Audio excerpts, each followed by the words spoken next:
Another day for the record books. The S&P 500 and NASDAQ closing at all-time highs. No record for the Dow, but the blue chip index added 322 points. The man who moves markets joins us now to weigh in on this action. Marko Kolanovic is the chief global market strategist at JPM. Marko, great to have you with us. Thank you for having me, Melissa. You think that rates are going to go higher. What's going to power that move? Yeah, so we think rates will go. Our target is 195 for the end of the year.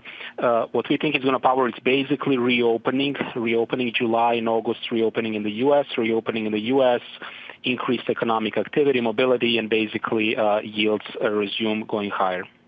So your price target on the S&P 500 is 4,400. And I'm wondering, what does that move higher look like? Because before, whenever we've seen rates go higher, you lose technology. And can we have that move higher sustainably all the way to 4,400 by end of year if we don't have technology participate? Yeah, so you see, like 44 is not that much higher, right? So it's not a big move higher.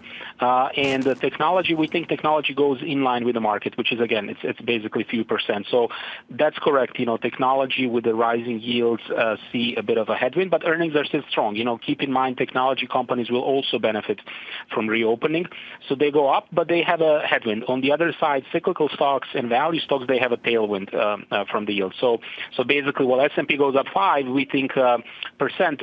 We think sort of value can go much more.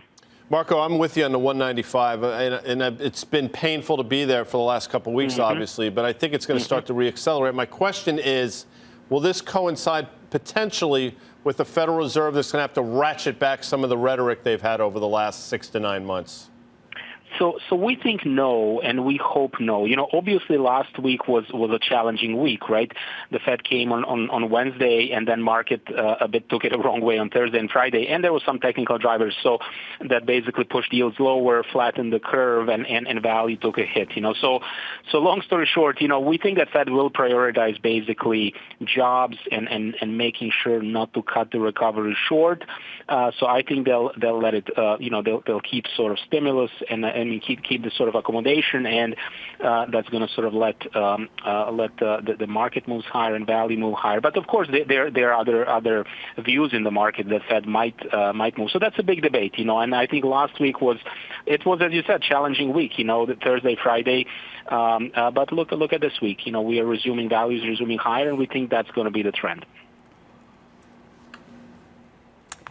And Marko, with the stronger nominal activity, you've got probably higher inflation in the comments that you made with yields going up. Obviously, cyclicals are a place to be. But what do you say to investors who are saying, you know, is it tempting for those cheap defensives out there? When you look at relative valuations, is it too early? Or what would you say to those folks that are looking at, you know, a lot of the sectors that have fallen behind? So, you know, I would say it's early. You know, we think it's an early cycle. And why we think it's an early cycle? Because sort of reopening is only starting. You know, people are only starting to go to offices now, and soon they'll go to vacations and so on and so forth. So coronavirus is in a retreat. So I think it's too early to turn defensive now.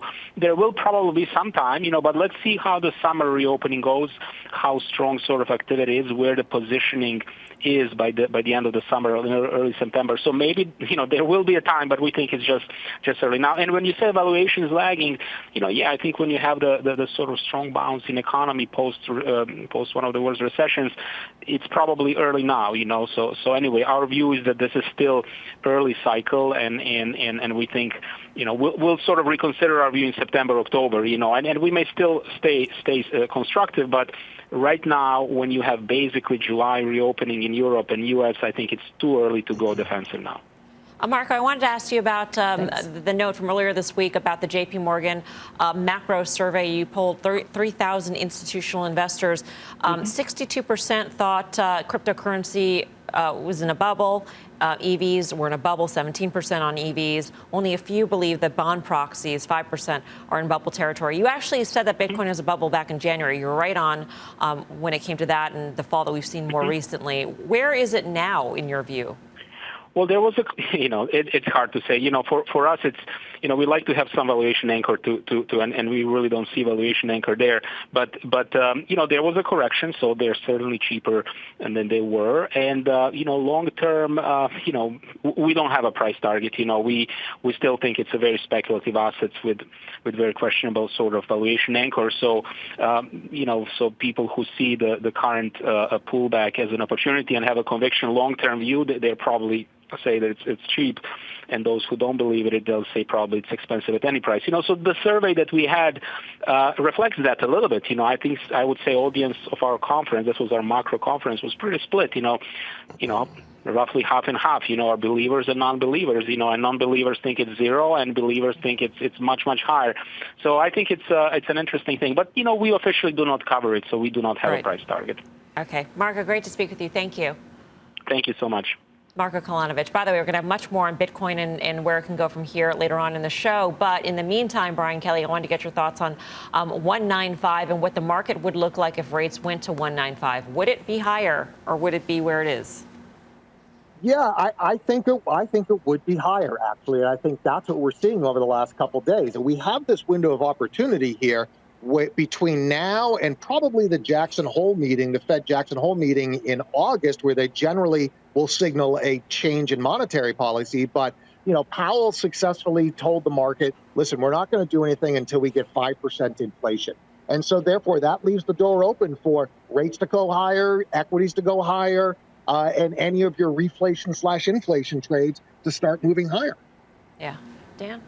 Yeah, I don't disagree with him. I think that into quarter end, which is next week, and then into Q2 earnings, which we're going to get literally starting in the third week of July, you might have a bit of a runway. The major indices are breaking out. The S&P and the NASDAQ, the Russell 2000 has been consolidating in a range, since February or something like that. So you may get a breakout there. I guess I go back to what we were talking about in the very beginning about earnings expectations for the back half of the year. You might just see, as much as we rally here into Q2 earnings, you might have that kind of pullback, and the pullback might come if rates start notching higher, and then the indication that the Fed might get a little bit more hawkish between their July meeting and then Jackson Hole in late August, and that could be the setup for a pretty rocky August. And I just take you back to the summers in 15 and 16 when we had growth concerns, and trust me, we're going to have growth concerns. This could be a rolling reopening. It's not all happening like that sort of thing. So to me, I think the late summer, the higher we go, maybe the harder we fall. I'm not trying to curry favor with the crypto community. But I'm reading the lower third. 49% think crypto's rat poison.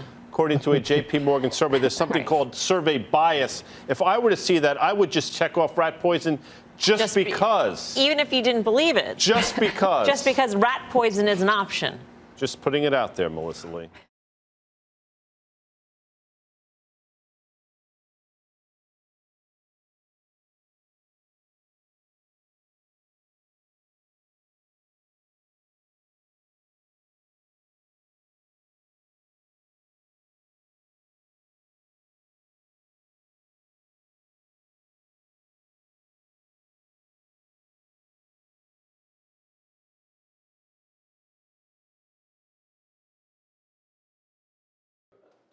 Shepard Smith here. Thanks for watching CNBC on YouTube.